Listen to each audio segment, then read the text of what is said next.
The moment a little girl smiled at my husband and called him Dad, 43 years of certainty disappeared before my eyes. My name is Margaret Lawson, and I was 68 years old when I learned that the most ordinary Saturday could hide the biggest secret of a lifetime. If someone had told me that a routine trip to our neighborhood grocery store would make me question everything I believed about my marriage, I would have laughed and told them they had been watching too many television dramas. Thomas and I had been married for 43 years. We lived in the same quiet suburb outside Columbus, Ohio, where we raised our son, planted maple trees in the backyard, and watched our grandchildren visit every summer. Ours was the kind of marriage people admired. We still drank coffee together every morning. He still reached for my hand whenever we crossed a busy parking lot. Even after retirement, we rarely spent a day apart. We had learned each other's habits so completely that words often became unnecessary. Every Saturday morning followed the same routine. Thomas insisted on pushing the shopping cart because he joked that it made him feel useful. I carried the grocery list because, according to him, I had never forgotten a single item in 40 years. That morning felt no different. The weather was cool but pleasant. The parking lot was crowded with families buying groceries for the weekend. Inside the store, children laughed as they begged their parents for colorful cereal boxes, employees stacked fresh apples into neat displays, and someone nearby was giving away tiny samples of warm cinnamon rolls. Life moved with the comforting rhythm of ordinary people living ordinary lives. Thomas was comparing different brands of coffee while I searched for my favorite pasta sauce. We had wandered only a few aisles apart, close enough to see each other if we looked up. I remember smiling as I watched him studying coffee labels with the same seriousness he once reserved for buying our first family car. Then everything changed. A little girl, no older than 6, came running around the corner pushing a tiny child-sized shopping basket. She nearly bumped into Thomas. Before stopping suddenly. Her face lit up with pure excitement. Without the slightest hesitation, she threw her little arms around his waist and laughed. "Daddy," she shouted so happily that several shoppers turned to look. Time seemed to stop. I waited for Thomas to smile politely and explain that she had mistaken him for someone else. Instead, he froze completely. The package of coffee slipped from his hands and landed on the floor with a dull thud. He stared at the little girl as though he had forgotten how to breathe. His face lost every trace of color. I had known that face for more than 4 decades, and I had never seen that expression before. It was not confusion. It was not surprise. It was recognition. Before either of them could say another word, a young woman hurried toward them from the next aisle. She looked to be in her early 30s, with tired eyes and dark blonde hair pulled into a loose ponytail. The moment she saw Thomas, she stopped so abruptly that her shopping basket tipped sideways. For one brief second, she and Thomas simply stared at each other. Neither spoke. Neither smiled. The silence between them felt heavier than anything I had ever experienced. Then the young woman rushed forward, gently pulled the little girl away, and forced an uneasy smile. "I am so sorry," she said quickly. She gets excited sometimes. But she never looked at me. She was looking only at Thomas. The little girl frowned in confusion. "But Mommy," she said innocently, "that is Daddy." Every word echoed through the aisle like a bell. The young woman immediately placed a trembling hand on the child's shoulder.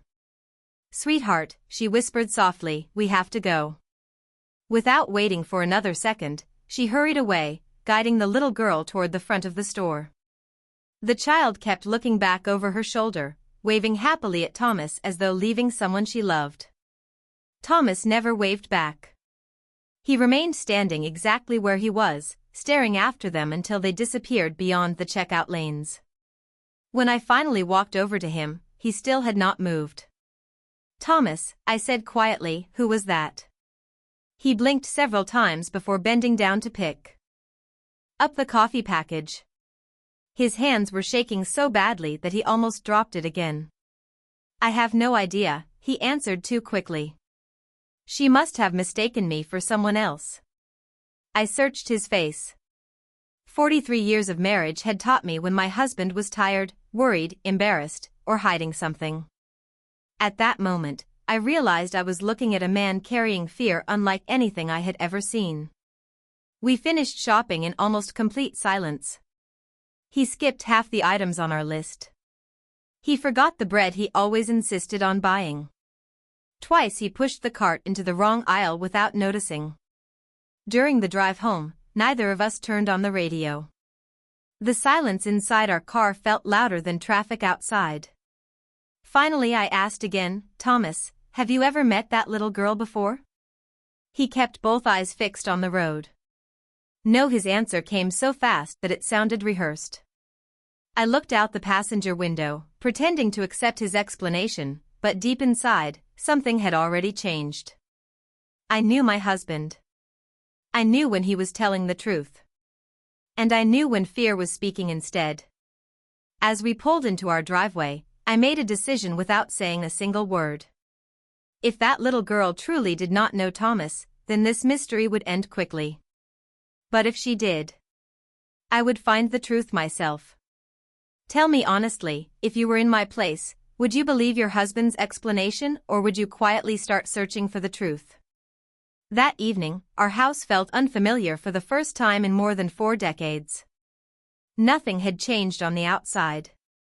The same family photographs lined the hallway. The same grandfather clock ticked steadily in the living room. The same scent of fresh coffee still lingered in the kitchen. Yet every familiar detail now seemed wrapped in a question I could not answer. Thomas acted as though the morning had never happened. He unpacked the groceries, folded the reusable shopping bags, and even asked whether I wanted grilled chicken or meatloaf for dinner.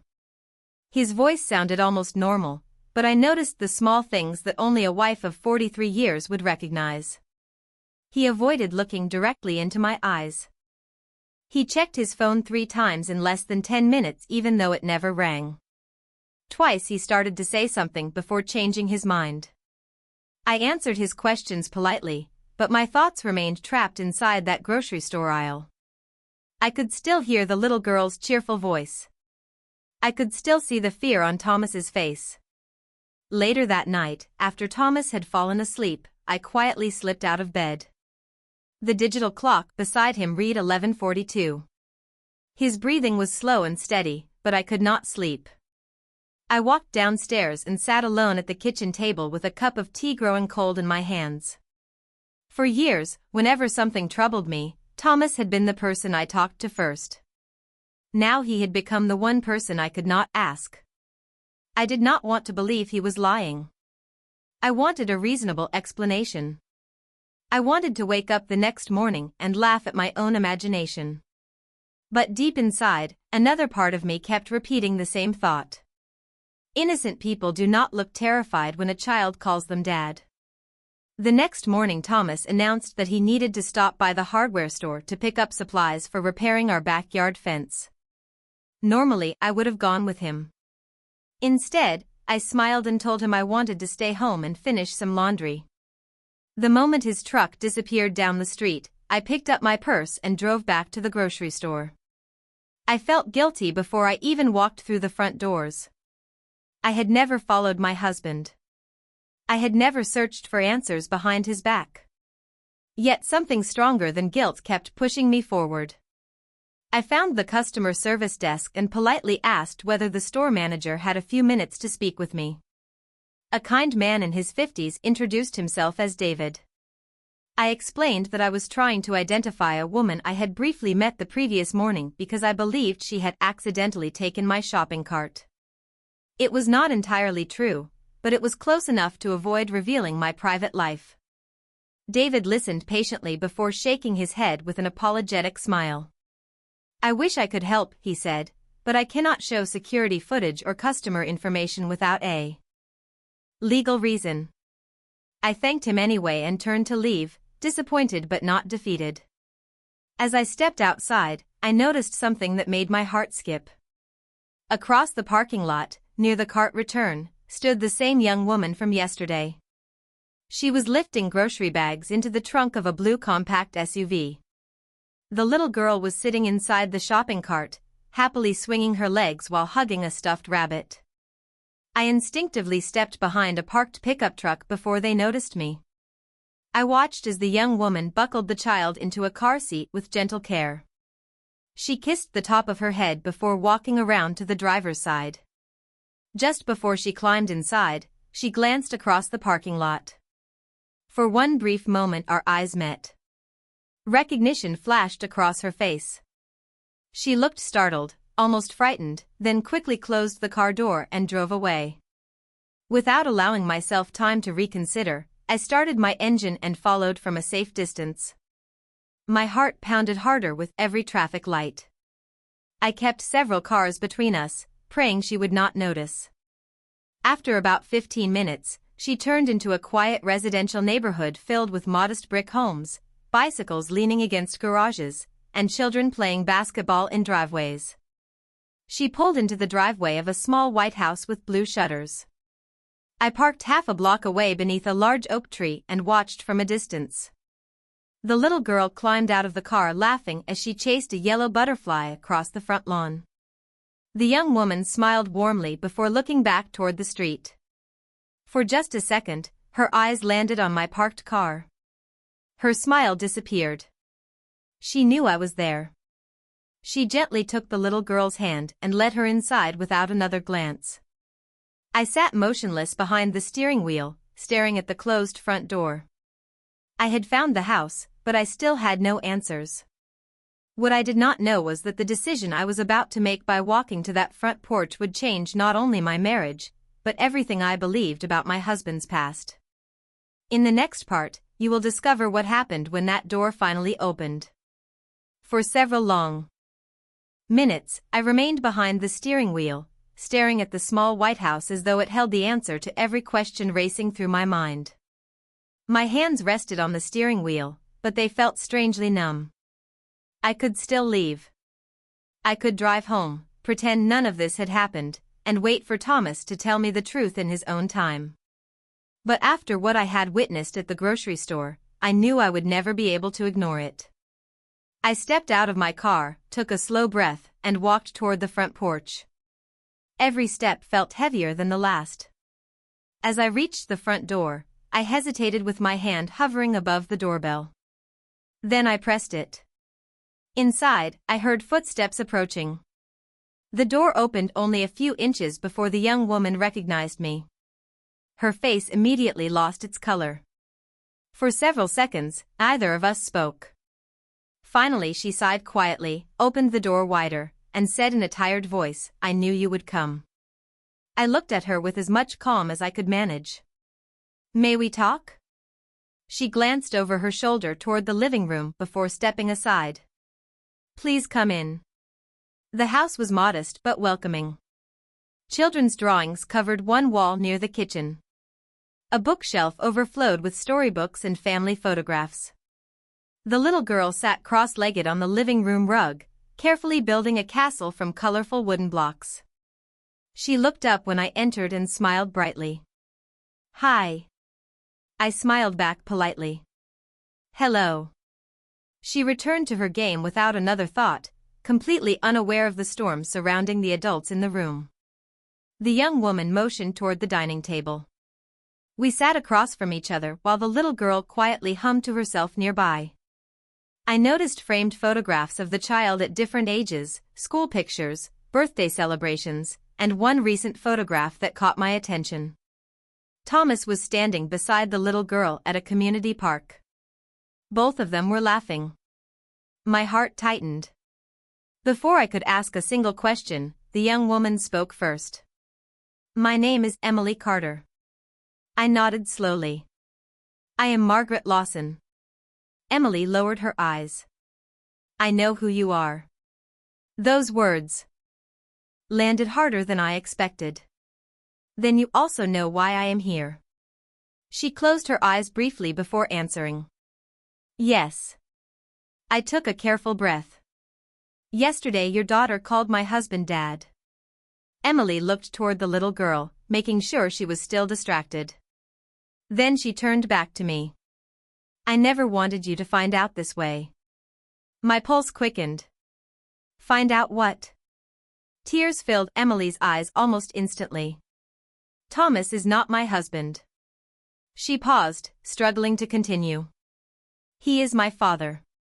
For a moment I honestly wondered whether I had heard her correctly. The room seemed unusually quiet. Even the ticking clock on the kitchen wall sounded distant. Your father? I repeated. Emily nodded. I discovered the truth less than 2 years ago. I stared at her, unable to connect her words with everything I believed about my husband's life. That is impossible. Emily slowly stood and walked to a cabinet in the dining room. She returned carrying a large envelope that had clearly been opened many times. From it she removed several documents, old photographs, and a DNA testing report. She gently slid them across the table toward me. The first photograph showed a much younger Thomas standing beside a smiling young woman I had never seen before. They looked to be in their early 20s. Another picture showed the same young woman holding a newborn baby. My hands trembled as I turned each photograph over. Dates were written neatly on the back. They were all from years before Thomas and I had ever met. Finally my eyes settled on the DNA report. I did not need to understand every scientific detail. One sentence stood out clearly. Probability of parentage, 99.99%. I looked up at Emily. Why did he never tell me? Her voice broke. Because he did not know I existed until 2 years ago. My mother believed another man was my father. She never told Thomas she was pregnant. Before she passed away, she admitted everything and asked me to find him if I ever wanted answers. My mind struggled to keep pace with every revelation. This was not the story I had imagined. It was something far more complicated. I glanced toward the little girl again. She was smiling proudly at the castle she had just finished building. Then who is she? I asked softly. Emily smiled through her tears. My daughter, Lily. Thomas's granddaughter. I felt the room spinning around me. The little girl who had shattered my world with one innocent word was not claiming another woman's husband. She had unknowingly introduced herself to the grandfather she adored in the only way that felt natural to her. But one question still remained unanswered, and it was the one I feared the most. If Thomas had only recently discovered Emily, why had he hidden all of this from me? In the next part, you will finally hear the explanation that Thomas had been too afraid to tell for years. Would you have believed Emily after seeing the photographs and the DNA report, or would you still have doubted everything? I left Emily's house carrying an envelope that felt far heavier than the papers inside could possibly weigh. As I drove home through the quiet suburban streets, every traffic light seemed to last forever. My hands gripped the steering wheel so tightly that my knuckles turned white. I had walked into that little house believing I might uncover an affair. Instead, I had discovered a daughter my husband never knew he had and a granddaughter who had innocently called him dad because she loved him more than any title could explain. Yet one question echoed louder than all the others. Why had Thomas hidden this from me? When I pulled into our driveway, his truck was already there. Through the front window, I could see him sitting alone in the living room with a book open on his lap, although he was clearly not reading. He looked up the moment I opened the front door. The instant our eyes met, I knew he recognized the envelope in my hands. He slowly stood without saying a word. I placed the envelope on the dining room table between us. Neither of us reached for it. The silence stretched until I finally spoke. I met Emily. Thomas closed his eyes for a brief moment, as though he had been expecting those words ever since he left the grocery store. I figured you would, he answered quietly. His voice was calm, but I noticed the sadness behind it. She told me everything she knows, I continued. Now it is your turn. Thomas remained standing for several seconds before pulling out a chair and sitting across from me. He looked older than he had only a week before. The confident man who had always solved every problem in our family suddenly seemed uncertain where to begin. Finally, he folded his hands together and said, "Before I met you, I was engaged to a young woman named Rebecca."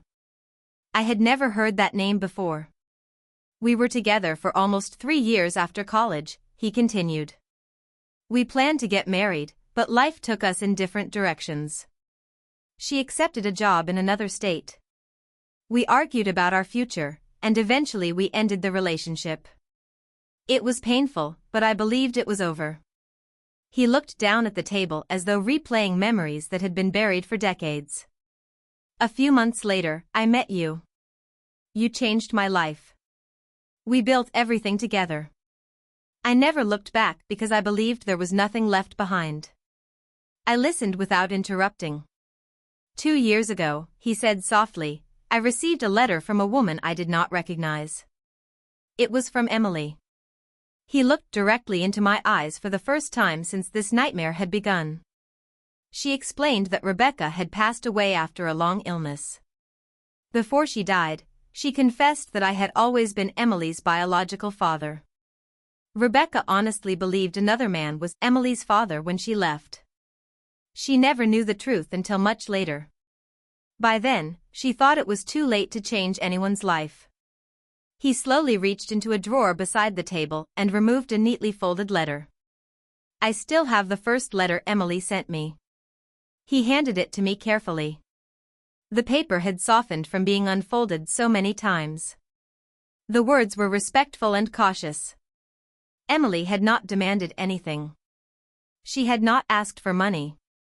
She had simply written that she wanted to know where she came from and whether the man listed in her DNA results might be willing to meet her once.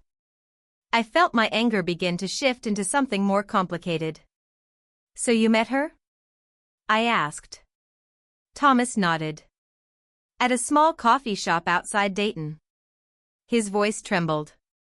"The first thing she said was that she did not want to take me away from my family. She only wanted one conversation. One chance to know the father she never had." He paused before continuing. "Then she introduced me to Lily." A faint smile crossed his face despite everything. "That little girl climbed onto the chair beside me and spent 20 minutes telling me about dinosaurs, peanut butter sandwiches, and her favorite teacher. Before I left, she hugged me like she had known me forever." I remained silent, allowing him to continue. "I started visiting them once every few weeks," he admitted. "Not because I wanted another family. Because I had just learned I already had one that had spent 32 years without me." I swallowed hard. "Then why did you lie to me?" The smile disappeared from his face. "Because I was terrified." His answer came immediately. "Every day I planned to tell you. Every visit home I rehearsed the conversation. But the longer I waited, the more impossible it felt. I was afraid you would think I had betrayed you. I was afraid our son would hate me. I was afraid I would lose the life we built together over something I never even knew existed." He lowered his head. "Fear made me keep a secret that honesty should have revealed from the very beginning." I stared at the man I had loved for 43 years. For the first time, I believed every word he was saying. But belief did not erase the hurt. There was still one detail that refused to leave my mind. If Thomas truly intended to tell me, why had he continued visiting Emily and Lily in secret for nearly 2 years? And what would happen when the rest of our family learned the truth? If you discovered that your spouse had hidden something this life-changing out of fear instead of betrayal, could you ever forgive them, or would the secret itself be impossible to overcome? For the next several days, our home became unusually quiet. Thomas and I still shared breakfast every morning, still sat together in the living room every evening, and still said goodnight before going to bed. From the outside, nothing had changed. But inside those familiar routines, every silence carried words that had not yet been spoken. I was no longer questioning whether Thomas loved me. I believed he did. The harder question was whether love alone was enough after 2 years of carefully guarded secrets. One afternoon, while Thomas trimmed the hedges in the backyard, I sat alone at the kitchen table reading Emily's first letter again. Every sentence reflected kindness rather than expectation. She had never demanded that Thomas choose between families. She had never asked him for financial support. She had simply written that after losing her mother, she wanted to know where she came from before it was too late. There was one sentence I could not stop reading. I do not expect you to become my father overnight. I only hope to know the man whose smile I see every morning when I look in the mirror. I slowly folded the letter and realized that Emily had spent 32 years missing a father she never knew existed, while Thomas had unknowingly missed 32 years of watching his daughter grow up. The tragedy was not that they had found each other. The tragedy was how much time had already been lost. That evening I finally asked Thomas the question that had been waiting between us. "Tell me about Lily." His expression softened immediately. It was the first time since our conversation had begun that I saw genuine warmth replace fear. He smiled quietly before answering. "She loves pancakes with blueberries every Saturday morning. She insists on reading one extra bedtime story every night. She believes squirrels are secretly planning something important, and she names every bird she sees." I could not help smiling at the image. "She sounds wonderful." Thomas nodded. "She is." Then his smile faded. "The first time she met me, Emily introduced me by my first name. Lily looked at me very seriously and asked whether I liked building puzzles. We spent almost 2 hours sitting on the living room floor finishing one together." He laughed softly at the memory. "After that day she decided I was part of her family." I looked at him carefully. "Why did she call you Dad instead of Grandpa?" Thomas leaned back in his chair and sighed. "She lost her father when she was very young. Emily rarely spoke about him. Because she wanted Lily to remember the good parts without carrying unnecessary sadness. As Lily grew older, she noticed that other children had fathers picking them up from school or helping at school events." He paused before continuing. "When I started spending time with them, I became the older man she trusted most. One afternoon she accidentally called me Dad. I waited quietly. I gently corrected her," he said. "I told her I was actually her grandfather. She looked at me with complete confusion and asked whether grandfathers could still love little girls just as much as fathers." His eyes filled with tears. I told her yes. She smiled and said she wanted to keep calling me Dad because that word made her feel safe. I felt my own eyes growing wet. There was no manipulation in that story. Only the innocent logic of a child searching for comfort. Emily tried correcting her too, Thomas continued. Neither of us wanted to confuse her. But eventually we realized she understood the family connection in her own way. She knew I was her grandfather. She simply chose the name that represented how protected she felt whenever we were together. For the first time since all of this had begun, I pictured the grocery store from Lily's perspective instead of my own. She had not interrupted a stranger's marriage. She had happily greeted the man who read her stories, helped her build puzzles, and never missed her birthday. The pain I carried did not disappear, but it slowly made room for compassion. A few days later, Thomas looked at me with quiet uncertainty. Emily has been asking whether she should stay away from us now. I looked out the kitchen window toward the maple tree we had planted together decades earlier. And what did you tell her? He lowered his eyes. I told her I could not answer until I knew how you felt. I remained silent for several moments before speaking. I think it is time I stop learning about my family through letters. Thomas slowly looked up, hope returning to his face for the first time. I would like to meet them again, I said softly. Not as strangers. As people trying to find a way forward. Neither of us knew what that meeting would bring. Forgiveness is never a single decision. It is a journey made one conversation at a time. But I had finally taken the first step. If you were sitting in my chair, would you agree to meet Emily and Lily face to face? or would the hidden secret still be too painful to forgive?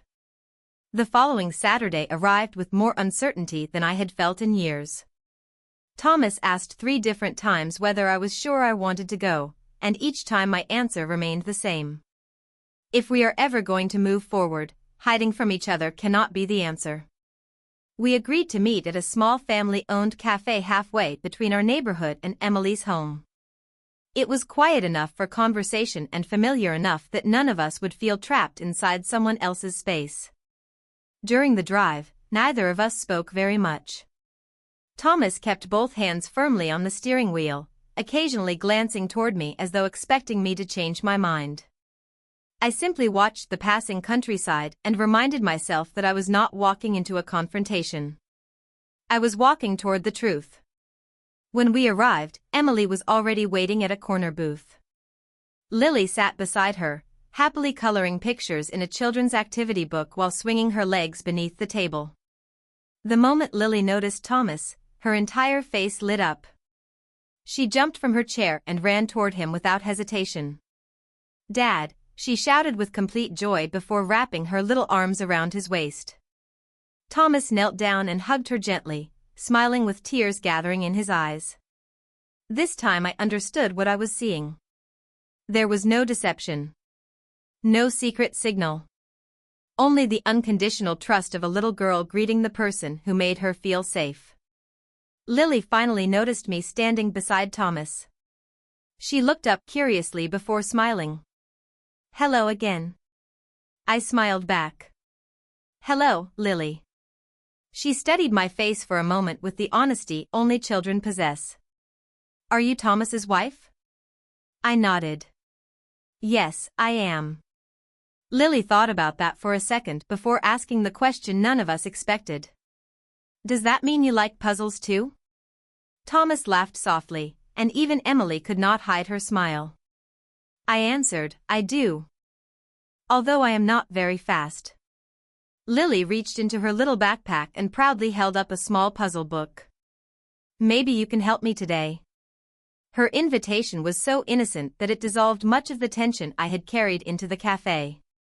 While Lily settled into the booth beside me to show off her favorite puzzle pages, Emily looked at me with cautious gratitude. "Thank you for coming," she said quietly. "I know this cannot have been easy." It was not, I admitted honestly. But avoiding each other would only leave more questions. Emily nodded. "I agree." As we ordered lunch, I paid close attention to the way Thomas interacted with Emily. There was affection, but it was not the affection of someone living a double life. It was the quiet awkwardness of a father trying to make up for decades he had never been given. They asked each other ordinary questions. Had she finished repairing the fence around her backyard? How was work going at the elementary school? Had Lily finally lost her first baby tooth? They sounded like 2 people learning how to become family after missing an entire lifetime together. Halfway through lunch, Lily looked up from her coloring book and asked, "Can I ask something?" We all turned toward her. She frowned thoughtfully before speaking. "Why does everybody get quiet when I call him Dad?" The table fell silent. Emily gently reached for her daughter's hand but hesitated. Thomas looked at me, silently asking whether he should answer. I gave him a small nod. He smiled warmly at Lily. "Sometimes grown-ups need a little extra time to understand new things," he explained gently. Lily seemed satisfied with that answer. "Okay," she said cheerfully before returning to her drawing. Her simple acceptance reminded me how complicated adults often make the very things children understand with ease. I found myself wondering something I had not considered before. Was I holding on to hurt because of what had happened, or because I could not let go of the life I thought I understood? What would you do if an innocent child unknowingly challenged everything you believed about your own family? Would you protect your pride, or would you choose to see the world through that child's eyes? As lunch came to an end, Emily reached into her purse and carefully placed a small photo album on the table. "There is something I have wanted to show you," she said softly. "These are the moments you were never supposed to miss. I think they belong to you now." I looked down at the worn album, suddenly realizing that opening it might change my heart even more than everything I had already learned. I rested my hand on the worn photo album for several seconds before opening it. Somehow, that simple cover felt heavier than any book I had ever held. Emily watched me quietly from across the cafe table, while Thomas sat beside me without saying a word. Even little Lily seemed to sense that this moment mattered. She had wandered over to a nearby bookshelf filled with children's books, giving the adults a few precious minutes alone. I slowly opened the first page. There was Emily as a little girl, no older than 5, wearing a yellow raincoat and holding a tiny red umbrella that looked much too large for her. The next photograph showed her on the first day of kindergarten, smiling proudly with an oversized backpack. Another captured her high school graduation, her cap tilted slightly to one side while she laughed at something happening behind the camera. As I continued turning the pages, I noticed a change.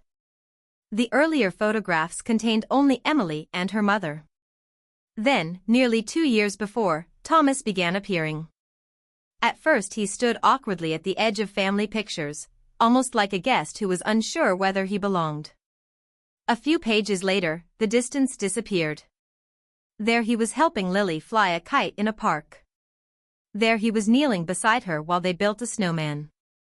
There he was laughing so hard during a birthday party that frosting covered the tip of his nose. I looked at Thomas. "You never missed her birthdays." He slowly shook his head.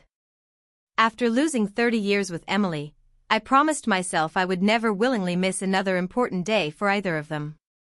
I returned to the album. Every photograph carried a handwritten date beneath it. Emily had carefully documented each memory as though protecting moments she feared might disappear. Then I reached a page that made me stop breathing for a second. It showed Thomas sitting at a tiny classroom desk during what was obviously a school event. Lily stood beside him wearing a paper crown decorated with colorful stars. On the back of the photograph, Emily had written one sentence. The first school breakfast where she finally had someone to invite. I closed my eyes briefly. Until that moment, I had been measuring the last 2 years by the secret Thomas had kept from me. Now I was also seeing what those 2 years had meant for a little girl who had never expected someone to show up just because she asked. Emily spoke gently. "I almost did not invite him that morning. I worried it would be unfair to everyone. But Lily begged me. She said all the other children had someone coming." She smiled softly through misty eyes. "He arrived 30 minutes early because he was afraid he might get lost." Thomas looked embarrassed. I still almost missed the correct school entrance. We all laughed quietly. It was the first completely natural laughter we had shared together. As the afternoon continued, conversation became easier. Emily asked me about Thomas when he was younger. I found myself telling stories I had not shared in years. I described our first apartment with its leaky kitchen faucet, our cross-country road trip in an old station wagon without air conditioning, and the time Thomas accidentally planted tomato seedlings upside down because he had never gardened before. Emily laughed until tears filled her eyes. "He still cannot keep tomato plants alive," she admitted. Thomas smiled and raised his hands in surrender. Some talents never arrive. It struck me that despite all the years we had spent apart, Emily already shared many of Thomas's habits. They tilted their heads the same way while listening. They laughed with the same gentle hesitation before the sound grew louder. Even the way they wrapped both hands around a coffee mug looked identical. These were not learned behaviors. They were quiet reminders that family sometimes exists long before anyone realizes it. Before we left the cafe, Lily came running back with a drawing she had finished. She proudly handed it to me. It showed 4 stick figures standing beneath a bright blue sky. Above them she had written, in large uneven letters, "My family." She pointed to each figure one by one. "That is Mommy. That is me. That is Dad." Then she smiled at me. "And that is you." My throat tightened. Who am I? I asked softly. Lily answered without the slightest hesitation. You are the nice lady who smiles at everybody. Families need people like that. I looked down at the drawing again, realizing that the child who had unknowingly shaken my world was now quietly inviting me into hers. As we walked toward the parking lot, Emily stopped beside my car. Margaret, she said carefully, I know trust cannot return overnight. But thank you for giving us today. I looked at her for a long moment before answering honestly. I cannot change what happened. None of us can. But perhaps we can decide what happens next. Emily nodded, and for the first time since all of this began, I no longer saw a stranger standing before me. I saw a woman who had spent her entire life searching for the same family I had spent decades trying to protect. What would you do if the family you spent decades protecting suddenly became larger instead of smaller? That question stayed with me long after we left the cafe. During the drive home, Thomas reached across the center console and gently took my hand. It was a simple gesture, one he had made thousands of times throughout our marriage, but this time it carried a different meaning. He was not asking me to forget what had happened. He was asking whether we could begin again with the truth finally standing between us instead of hiding behind silence. I squeezed his hand gently. Neither of us spoke for several miles, yet the silence no longer felt heavy. It felt honest. Over the following weeks, life slowly settled into a rhythm that none of us could have imagined only a month earlier. Emily and I began speaking on the telephone every few days. At first our conversations lasted only a few minutes. We discussed recipes, the weather, and Lily's latest adventures in first grade. Gradually the conversations became longer. We exchanged family stories, laughed about Thomas's lifelong inability to assemble furniture without leftover screws, and discovered that we both enjoyed tending flower gardens. It amazed me how quickly awkwardness faded once honesty replaced fear. One Saturday morning, Emily invited us to Lily's school spring fair. I hesitated for only a moment before accepting. When we arrived, the school playground buzzed with families enjoying games, homemade desserts, and children's music performances. Colorful balloons floated above picnic tables while volunteers served hot dogs and lemonade. Lily spotted us almost immediately. She came running across the grass with such excitement that several parents turned to watch. She threw her arms around Thomas first, then surprised me by wrapping her tiny arms around my waist as well. I am glad you came, she said with complete sincerity. I saved you both seats. I smiled and followed her toward the small outdoor stage. Throughout the afternoon she proudly introduced us to her teachers and classmates. This is my dad, she would say while pointing to Thomas, then immediately add, and this is Margaret. She is family too. I noticed that none of the adults seemed confused. They simply smiled at the obvious affection between us. Watching Lily move through the crowd reminded me that children rarely worry about whether love fits perfectly into traditional labels. They recognize care long before they understand complicated family histories. Later that afternoon, while Lily participated in a beanbag toss, Emily and I stood together beneath a large oak tree. She looked toward the playground before quietly saying, I spent years imagining what meeting my father would be like. I never imagined I would also meet someone like you. I looked at her with genuine warmth. I spent years believing my family story had already been completely written. She smiled softly. Maybe neither of us realized there were still empty pages. Her words stayed with me. Empty pages. That was exactly what this felt like. We could spend the rest of our lives rereading painful chapters, or we could begin writing new ones together. A few days later, our son Michael came home for dinner. Thomas and I knew we could not keep the truth from him any longer. We invited Emily and Lily to join us, believing honesty from the beginning would spare everyone the confusion we had endured. I watched Michael's expression carefully as Thomas explained everything from the beginning, including the DNA test, Rebecca's confession before her passing, and the years that had been unknowingly lost. Michael remained quiet for a long time after the story ended. Finally he stood, walked across the room, and stopped in front of Emily. For one long moment, no one moved. Then he smiled gently and opened his arms. Emily embraced him with tears in her eyes. "I guess this means I finally have a sister," Michael said quietly before correcting himself with a laugh. "Actually, it means I finally have one." Everyone laughed, including Thomas, whose shoulders seemed lighter than I had seen in years. In that moment I realized something important. Secrets divide families because they leave no room for understanding. Truth may hurt at first, but it gives love somewhere to grow. By the end of the evening, Lily had convinced Michael to help her build a blanket fort in the living room while Thomas searched the kitchen for marshmallows to roast over the fireplace.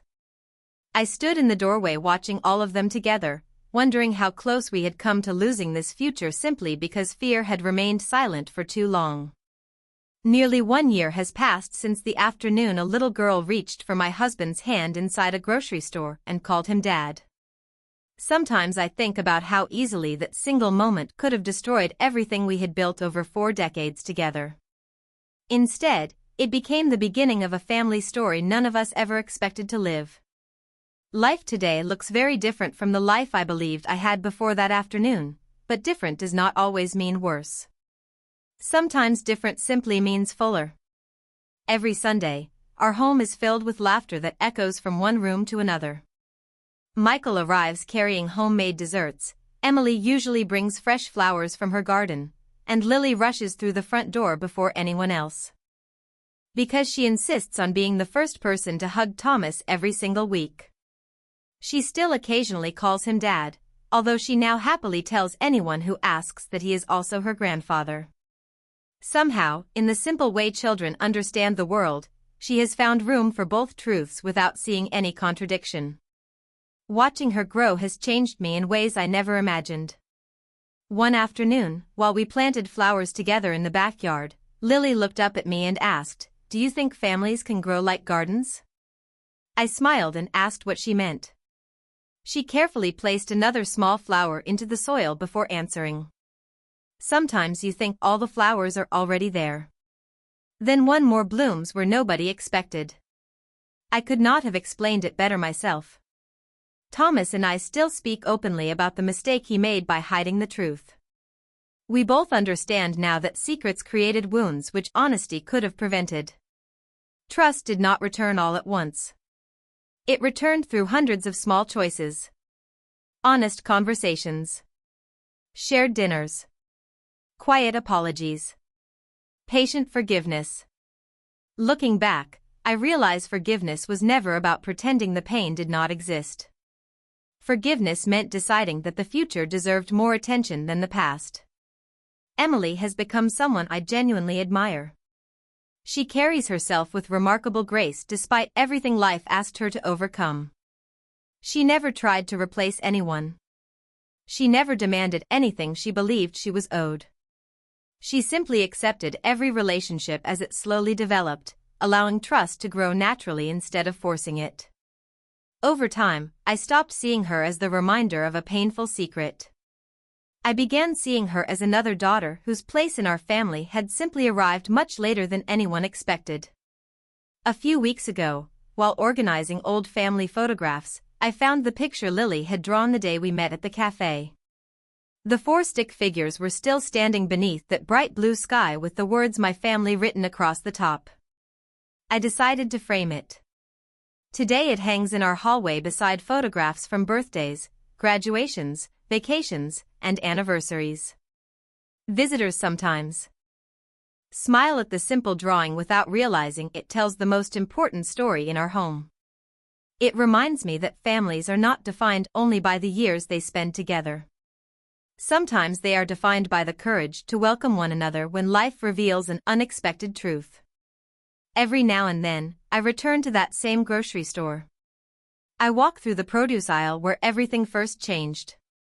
Instead of remembering confusion, I now remember possibility. One innocent word from a little girl forced every one of us to face the truth. That truth hurt. It challenged everything I believed about my marriage. But it also introduced me to a daughter who had spent her entire life searching for her father, and to a granddaughter whose enormous heart had enough room to love every person willing to love her back. If that afternoon had never happened, we all would have continued living incomplete lives without ever knowing what was missing. I once believed my family story had already been finished. I was wrong. The most meaningful chapter had not even begun. Sometimes life does not break your heart to punish you. Sometimes it opens your heart wide enough to make room for people you never knew belonged there. And every time I watch Lily run across our backyard laughing while Thomas chases after her with the same joyful smile I fell in love with decades ago, I quietly thank God for one unexpected afternoon, one innocent little voice, and one truth that finally found its way home.